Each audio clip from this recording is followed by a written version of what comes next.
উনি মহড়া দেওয়া।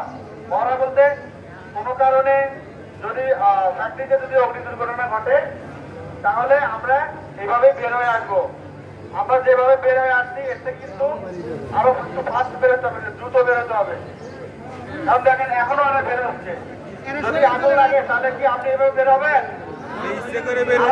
হবে দ্রুত বেরোতে হবে। হ্যাঁ, তো আমাদেরকে এই যে আমরা স্যান্ডেল জুতা নিয়ে আসছি, এটা নেওয়ার সুযোগ আছে?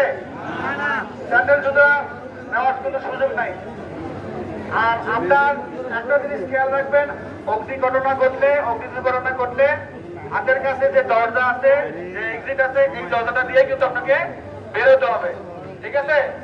নিকটবর্তী যদি এক্সিটটা আছে এটা ইউজ করবেন। দরজা আছে কোনো সময়ের জন্য বন্ধ রাখবেন না, তাহলে কিন্তু আগুন নিভিয়ে লয় না। ঠিক না? তো এই জন্য সবসময় আমরা এক্সিট গেটটা খোলা রাখবো, সবসময় জন্য যাতে আমরা চলাচল করতে পারি। ফায়ার এক্সটিংগুইশার ব্লক রাখা যাবে না। অগ্নি দুর্ঘটনা তিনটা জিনিস কিন্তু একত্রিত হতে দেওয়া যাবে না। আগুনের উপাদান কয়টা? চারটে বস্তু। এখন পর্যন্ত ওরা ইচ্ছে করে নাম দিছে। কোনো আইডিয়া আছে আগুন লাগবে তখন এইভাবে নামবে না? এর মতো লোকরা মারা যায় আগুন লাগে। বুঝতে পারছেন? ওকে, আপনাদের বেশি কষ্ট নেব না।